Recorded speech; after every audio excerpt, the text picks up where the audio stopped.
So, what are your plans this weekend? I don't know about you, but I'm planning on stepping out to Horizon and More, located at 2818 Northeast Loop 410, San Antonio, Texas, where you must be 30 or older in order to get in.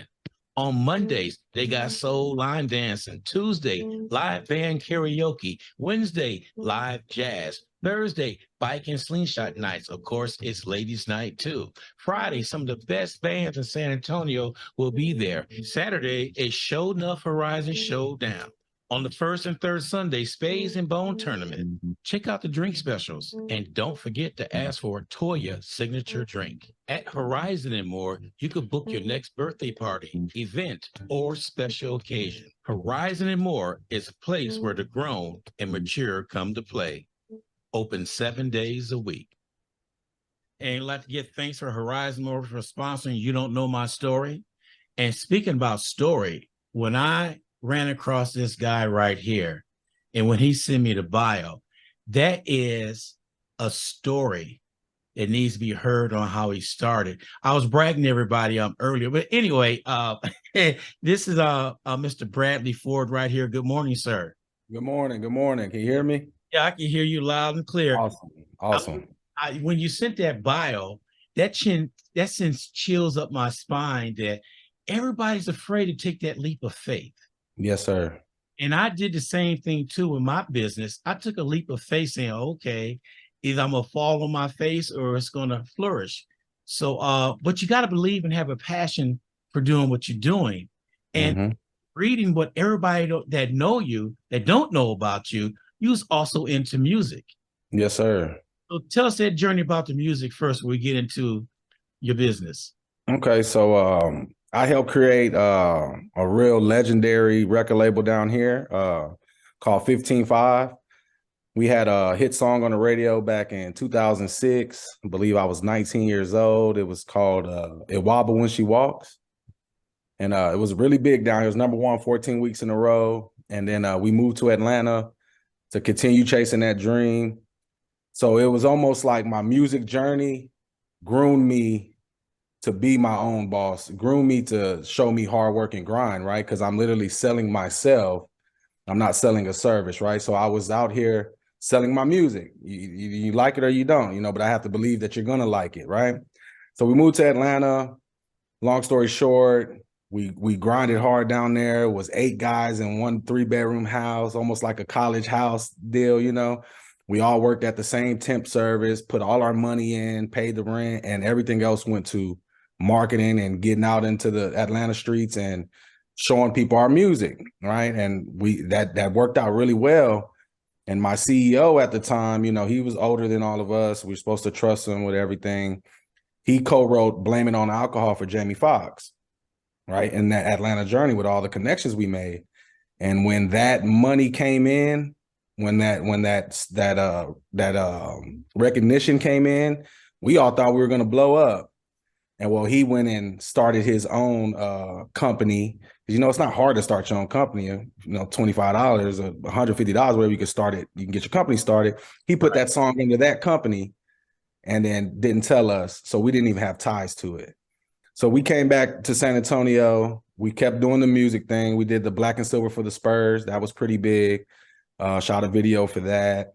And, it kept chasing the music journey. But then after I got a little older, at that time, about 25, I was like, I got to do something else because the person I trusted didn't take care of us like he was supposed to. We didn't. That was the plan since I was 17 years old, was to, if one makes it, we all make it. Right. As soon as he made it, he left us. So I said, I'm going to start my own thing. And I said, either I'm going to cut grass or I'm going to cut hair because they're both never going to stop growing. Right. And I said, well, if I mess up somebody's hair, they're going to be upset with me because I've had barbers mess up my hair and I'm like, I'm not paying for this. I'm out of here, But if you're learning something, if I mess up somebody's yard, they say, oh, it's not that bad. Don't worry about it. It'll grow back. And I had a BMW at the time. I was trying to be a rapper. I was trying to look cool. I had a BMW at the time. But at that time, I already had my son. And then I was like, fast forward a couple years later, I was already cutting yards, but it was very small, right? I went and got me a mower, the cheapest weed eater, the cheapest blow. I had a plug-in blower, I had the cheapest mower you can get, the cheapest weed you could get, and I started cutting yards. I worked at FedEx for 3 years, building my business. But you know, me being a marketer from the music industry, I did the same marketing like we did in music, but for my business. So Right. as I'm dropping off a package for FedEx, I'm also dropping off one of my landscape flyers. And I did that for 3 years and just kept, every time I dropped a package, I dropped the flyer. And then I told myself, this is going to be my last year doing FedEx. I'm going to go straight to just doing yards. And my business grew. I stuck to my guns and did what I said I was going to do. And just keep in mind, at FedEx, I was the #1 delivery driver. I won awards over there. Like, I dropped off in December when it's holiday time. I did almost 5,000 packages in 1 month delivered. And so I just try to be the best at anything that I do. Mhm. So I said, why not be the best for myself? So I took that leap of faith and jumped out and started doing yards. And I try to make, you know, clients, you want to make your client happy at all times because they're going to spread the word. When you do good work, they're going to spread the word. So consistently doing good work, making sure my stuff is done right, not just there for the money, but for the customer satisfaction, because then that comes with the money. And I did that, and I built it up, and now I'm here where I am today. No, I'm gonna go back to your music real quick. Is there any way I get a copy of that #1 song that y'all did? Yeah, so we still have one of our albums is on iTunes. So my group name was called The Army, DA Army. Okay, It's on iTunes right now. You can check it out. It's called MASH. write that down. Yeah, MASH, Music and Straight Hustle. That was the title of the album. And And the group name was what? Was your group name? it was The Army, DA Army. And the label was 15-5, which is the #1, the number 5, and then the word 5. Okay, got it. All right. I want to look that up after the show and, Yes, sir. Yes, sir. and bounce that in there and bring back some memories. Yes, sir. What I was intrigued about, I feel you on that, using your last bit of money. When you use your last $350, I think you put in there, you had your second kid coming, your Yes, my daughter. and you put that money in there. I said, well, I could relate to that because when I started this station, I used the last bit of money I had 7 years ago to do this station. Now we're still in the blow up plan because it is starting to boom all over the place. But for you to take that leap of faith, I want everybody to hear this. His last $350 took that leap of faith, and that $350 made you a millionaire, Yes, sir. basically. So go Yes, through sir. steps on did you go out and get any loans to help you out? Did you get any grants? What was the Oh, absolutely. Absolutely. I didn't get any grants. I definitely got loans, you know, more risk, had to take more risk because, you know, that cheap equipment only lasts so long. So it's Right. like, I need more equipment. I need commercial equipment, which now we're talking thousands of dollars. So I just had to believe that it was going to keep growing. I'm going to keep working. And I took that another leap of faith to take on, you know, $15,000 loan at a weekly pay rate. Like, you got to pay it back weekly. I've Yeah. done that several times, right? Because I see the growth and I see the potential. So I just do it and I just keep working. And so yeah, I've had to take loans to keep growing, right? Yeah. I did that several times, but it worked out. It worked out. I got this equipment, like, you know, I did my research. I said, okay, if I didn't have a push mower, if I get one of those big walk behinds, I know I can get more yards done. More yards done in a certain day, it makes more money. I'll be able to pay this loan. And so I just started doing that. And then when I got done with one loan, it's paid off. I grabbed another one and I went and bought more trailers, or I got another truck. And then I started, and then one big thing I want to talk about is when I first started doing it by myself, I'm like, okay, I'm making good money by myself, but now I'm maxed out. And at first, I really didn't want to share the money. I was like, oh, I got to bring some help in. Now I'm going to make less. But I learned that I create an opportunity for somebody else to make money. God's going to put more opportunity for me to make money as well. So now I'm like, now, okay, I can only do 10 yards a day. Now I'm doing 15 yards a day. And then eventually it turned into hiring more people. Now they're doing 10 yards a day. I'm doing 15 yards a day. And then we just start splitting and just start growing. And I said, man, the more people I bring in, the more people I create opportunity for, the more money I can make. So I would take those loans and get another truck or get another set of equipment for this crew. because I know this crew's going to make me X amount of dollars. The loan will be paid, and then now the rest is profit. And then they also got a job. So Right. loans is like, I had to do it. I had to do it. Yeah. So Yeah. where you at right now, you don't have to do loans anymore, do you? No, I don't have to do loans anymore. We're rocking and rolling. We're rocking and rolling. Isn't that a good feeling when that happens? And Yeah. a lot of people think that they arrived in society when they had their BMW, their Mercedes, a house. They think they arrived, but what they arrived at is a pocket full of debt. Yes. So they really haven't arrived yet until that happens. But your story, you did what the American dream. You started your business, you took out loans, you paid it back, took out loans, paid it back, and where you at right now. So what is your advice for anybody taking that leap of faith? I was talking this morning, earlier this morning, about people have hobbies that could be a business. Absolutely. And they don't realize they have that. What would be your what would you tell anybody who want to start a business today? First, I would say find what you love to do, right? Whatever it may be, there's a way to make money in it. It's going to be hard at first. You're going to have sleepless nights. There's nights I woke up crying, like, how I'm going to make this payroll. God help me, please. And it always happens. When it's the last minute, it always happens. So you got to have faith in what you're doing, but you also have to put the effort and the work in. So I would say, find out what you love to do, stick with it, and pay attention to the growth year after year. Set goals. Set goals. I want to be here. I want to be here. And don't be scared to set high goals.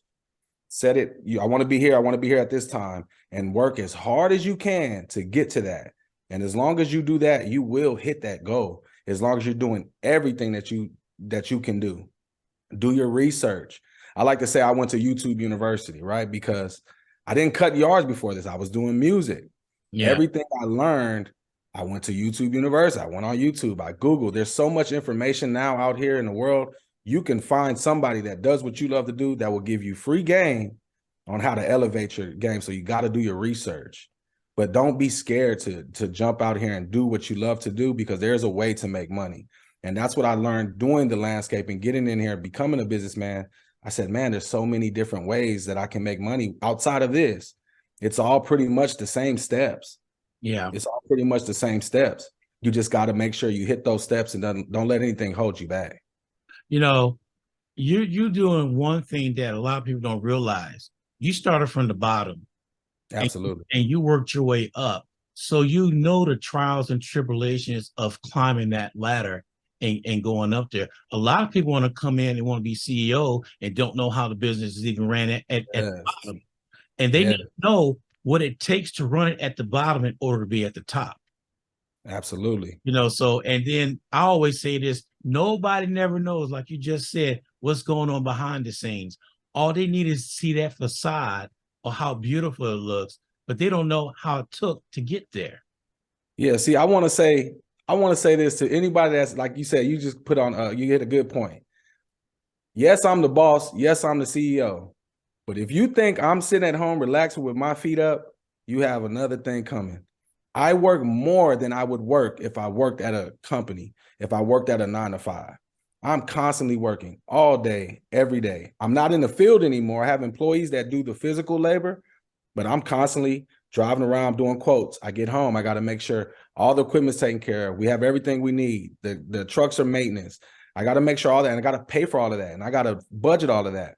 And clients call me every day, Saturday, Sunday, it doesn't matter. They're calling me, they're asking me questions, they have concerns, whatever it may be. I work more than I've ever worked in my life, but I work for myself. It doesn't feel like work. It just feels like I'm living and I'm doing what needs to be done, And I feel like, it's like you said, it's not about money, having the cars and all that. I have a wife, I have 2 children. We bought a house. We're maintaining. The necessities, the needs are taken care of. That to me is success. It's not about what I have in the bank account and everything. Can I continue to make sure my family is taken care of? Right. Right. So it's hard. You said that because I retired almost 2 years ago from my 9-to-5, and I put full focus on this radio station. And you're right. I sometimes I feel myself. I told her, I said, I'm working more than I worked in my regular job. She said, what's the difference? I said, I enjoy what I'm doing. Right. So that is a difference when you're on your own and you enjoy everything that you're doing. Because I was telling my wife, when the fun goes away, it's time for me to leave it alone. Right. And so I'm having fun what I'm doing. Like finding people like you to interview, that's fun to find. Awesome. Matter of fact, you know who turned me on to you, right? Yeah. Yeah. She told you need to call him, you need to call her. And she gave me a whole bunch of people. And I said, okay. And you know, and she's a blessing herself. Absolutely. The stuff that she's doing. Matter of fact, we talked 2 weeks ago. Well, before then we talked.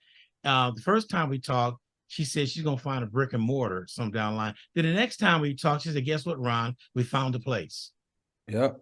And I'm saying congratulations, Ty. I'm glad you're doing all that. So she has really opened up my eyes on people around San Antonio. You know, she introduced me to a whole new different group of people that I knew that was out there. I was getting there, but she's making me get there fast enough because your story is a story that should be told over and over and over to let everybody know out there, never give up. Awesome. Thank you. And because if you give up, then you're just gonna work that 9 to 5 and everything. There's nothing wrong working 9 to 5. Don't get me wrong. But some people don't they don't want that challenge and doing it. Right. They think it's too much to do, too much to do. Like you said, on University YouTube. Yeah. That place right there will lead you in the right direction. And Yep. that's all you need. So what was some of your biggest challenges when you hit that plateau where you had to get a cruise and more crews? So how many crews you have right now? I have 4 crews and for the landscaping business, but I also started a contracting business last year. So I got 2 crews with that, and I got a partner that's coming in with me on that. So right now I got about 6 crews between both businesses. But the landscape, while I got 4 crews, we have 5 trucks, one that I drive around and do quotes in. And then the 4 guys go out every day. So we'll go do 2 big landscape jobs. We got a prep crew and a maintenance crew. And we just I just got to juggle it every day. What are we doing? You know, and I pride myself on keeping my guys busy. So I don't want to have a slow day where, well, I got to tell 2, 3 people you're not coming in today. I'm going to get the work for these guys to make sure they can take care of their families, but I also want to build leaders. You know, I want people to help lead this. I have a young guy who's the lady we're talking about, TJ. Her nephew is my protege. He's 20 years old. He came in here when he was first with the shovel. He was skipping over the rocks. He didn't know what he was doing. His first job was McDonald's, you know. Yeah. But now he's out here. He's killing it. He's killing it. He's brick and mortaring. Because he's listened to everything that I told him to do, right? But the challenges that I faced doing that is just really, it's hard to manage a lot of employees, a lot of guys, a lot of everybody has their own issues, things going on. So you really got to be a mentor to your crew. You really have to, you know, be a leader for them and inspire them and treat people a certain way. Because before I did this, yes, I did music, but I still had to pay bills, right? I've had 28 jobs before this. And I was the best at every job I had because I just don't want to waste my time. I like to work hard. And so I try to inspire the guys that way, like, hey, I've had horrible bosses. I've had great bosses. I take what I learned from him and I take what I like from him and I take that in and I'm trying to apply that to you guys. So I respect you guys, your time. I need you guys to respect my time. Let's get this work done. You know, so the only challenge is really at this point now, because I'm growing so much, is getting all my guys up to speed. You know, I want these guys to see that you can be a leader. You could be making $100,000 a year here. You know, we won last year. We were voted top 3 in the SA Current as one of the top, basically number 3 in the best landscape companies in San Antonio. And I'm telling the guys, like, y'all, it's 13 of us. The companies in front of us have hundreds. We are babies compared to their company, and we're in the top 3 spot. There's no reason why we can't be number 1. But at this point, it's up to y'all. I'm doing my part. I need you guys to do your part and help us grow. And I promise you, when I see you grow, I'm going to take care of you. So that young man, Kevin, he has his own apartment now.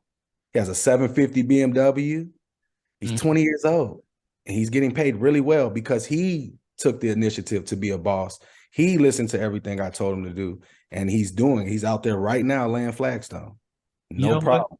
You said one key word, initiative. That's what a lot of people lack in doing. They scared that I'm gonna do something wrong. Yeah, you probably will, but that's a learning experience. Exactly. Take the initiative, show the boss that you could do this, you could step up. Because that's basically when I was working, that's what I did. I took initiative on everything. If I did something wrong, then explain to me what I did wrong. But 9 times out of 10, if you have your thought process right and you listen what the boss is telling you, chances are your initiative is going to be right where he wants you to be at. Right.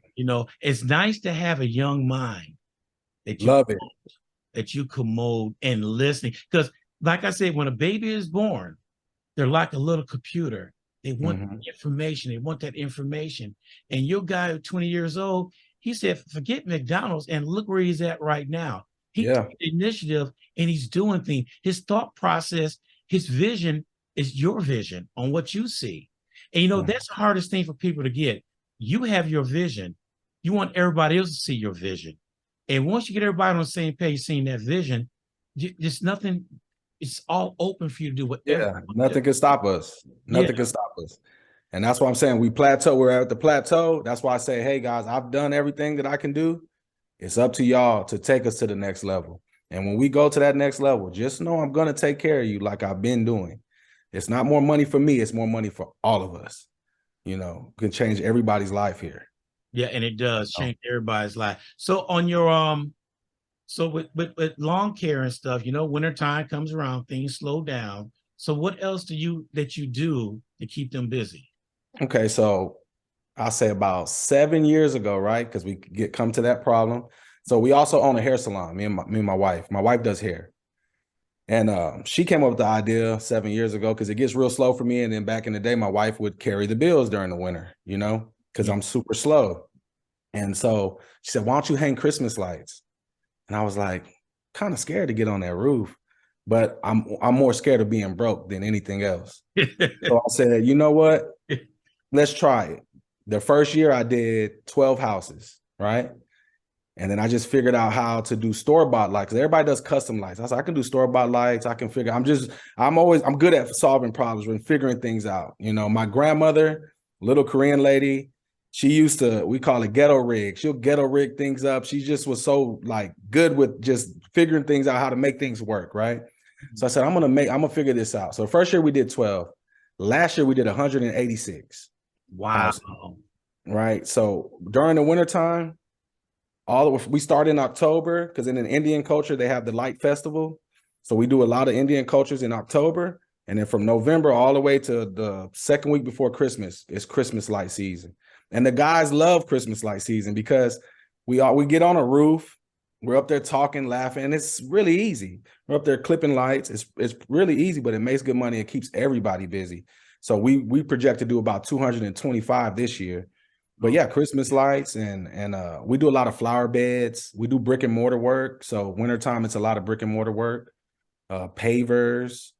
Don't really do any solder, any plants or anything like that, but we do a lot of beautification. And then again, I have the contracting side. So some of my guys are handy with all type of things. So we'll put them in a building and start painting. Like we're literally painting a hotel right now. Yeah.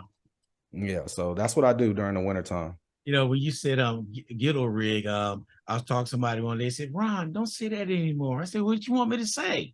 He said, tell them it's African American ingenuity. Yeah. I said, okay. Yeah. So I got something I want to do around the house, per se. I'm looking at my backyard. I got a slab board. I put up a gazebo and all that, everything. But I want to, in between my barbecue pit, there's a grass area before you get there. I want to do some stones, paving stones in there. And then also up front, I got bricks going around the tree. And, the way the weather is now, 2 years ago, it was even all the way across. I'm looking at it right now. The day is like this. It's like this. Yeah. Yeah. I said, I got to go out there and do that again. So with your company, for instance, would do something like that, like do a foundation and put bricks around and stuff like that? Absolutely. How you go about Absolutely. that? If I came and asked you, can you come over and look at this and give me a price, and what would it take? You be Yeah. something like that? Yeah. So that's basically my job every day. Okay. Right. So that's what I do Monday through Friday, sometimes Saturdays. I set appointments with a client like yourself, right? And say, all right, what do you need? Okay, I'll be over. I'll come see what you want. I also give you ideas from a professional point of view of how to make things look better. Yeah. And then I'll take measurements and, and then I come home at the end of the day. I'll do about 5 quotes a day. I come home, I put them all together as soon as I get home and I email them out. It'll have a detail of material costs, labor, delivery, how many days the job's going to take. And then you accept the job. We come in, we schedule it, and we knock it out. And we usually really good on the time, on the schedule, because we got jobs back to back, back to back, back to back. But we come in and knock it out. But we can do something like that where we trench out, put down a good foundation, either cement or just base, thick 4 or 5 inch layer of base, so it doesn't shift. Yeah. Like now, if it's just sitting on regular dirt, it's going to shift for Oh, sure. yeah. Oh, yeah. It was fine. It looked perfect. And I went out there and looked the other day. I said, man, I got a roller coaster out here. Yeah. I told my wife, I got to get busy on again, but I think I'm going to give you a call to come out here and I'll show you what I need. Also, I got some tips. I love cutting my yard. That's my therapy. That's my therapy right there. Yeah. I love going out there working in the yard and doing things like that, because that's what I used to do years ago. I remember I'm from Illinois, that I did neighbors' yards, and I was busy. And in wintertime, I'll go over there and shovel the sidewalks. I was an entrepreneur at the age of 8 years old. Yes, sir. Things. And so it's in my blood to do that. But yeah, I'm going to contact you on that right there. Oh, okay. And in closing, how can people go to get a hold of you? What is your website? All that type of good stuff. Okay, so my website is fordlandscape.com. You can also give me a call, 210-885-7950. That goes direct to me.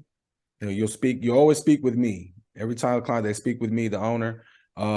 My website has everything for you. It has pictures, it has details of what we do. It has a website submission form, so you can submit right to my email. And that's pretty much it. I mean, I got Facebook, it's Ford Landscape and Lawn Care. My Instagram, Ford Landscape and Lawn Care. Everything's Ford Landscape and Lawn Care. And we look at all of that stuff. So if you were to give me a call, I would reply pretty fast. I reply pretty fast because I learned, I got to stay on top of it. I do that estimate. I'm not going to wait till 3 days later to send it. I'm sending it immediately, because then you need time to see that price and say, okay, we can do it. We can't do it. I need 2 weeks. So I reply really fast. Okay. All right. That's nice to know, because I'm going to give you a call and set up time with you to come out here so I can show you my vision. Okay. I already know what I want. I'm getting up there in age. My wife said, why don't you quit doing all this? I enjoy doing it. Yeah. But she said, well, you're getting up there. She called me old. I said, that's okay. I'm all right. Yeah. You're a couple years behind me. So well, that's one thing. That's what the young boys call us old, right? Yeah. And I said, hey man, you'll be here one day. Yeah. What does I tell my son when he tell me that? I said, I am what you will be later on in life. That's right. That's right. All right, Mr. Ford, I appreciate you taking the time out talking to us and everything, and anything we could do for you for the radio station, you just let us know. If you got any specials going out, you got a flyer, you want to share it to anybody, send us our way, and we'll put it on our Facebook page and my website and everything. Anything you need, we're there for you. All right. All right. Thank you very much. Thank you for having me. It was an honor, and I appreciate the recognition that you gave to me today, because it means a lot to me, because it's what I work for, to show people what I'm doing and what I'm building, and to, share my testimony and what I've been through, and just inspire people. I really want to inspire people. My dream is to become a motivational speaker one day, to show people, tell them everything I've been through and what I came out to be. Yeah. And if they read your bio, like I posted, they will see. That right there said, that little blurb right there said everything on what you went through and what you did and what you spent and where you at. Everything is right there. That was one of the best bios that I read in a long time. I'm inspired by that right now, because I want to go out and make $1 million. Yes, sir. Yes, sir. Yes, sir. All right, you take care. We appreciate it, and we'll talk to you in the future. All right, sir. Thank you. All right, thank you. Bye-bye. All right, goodbye.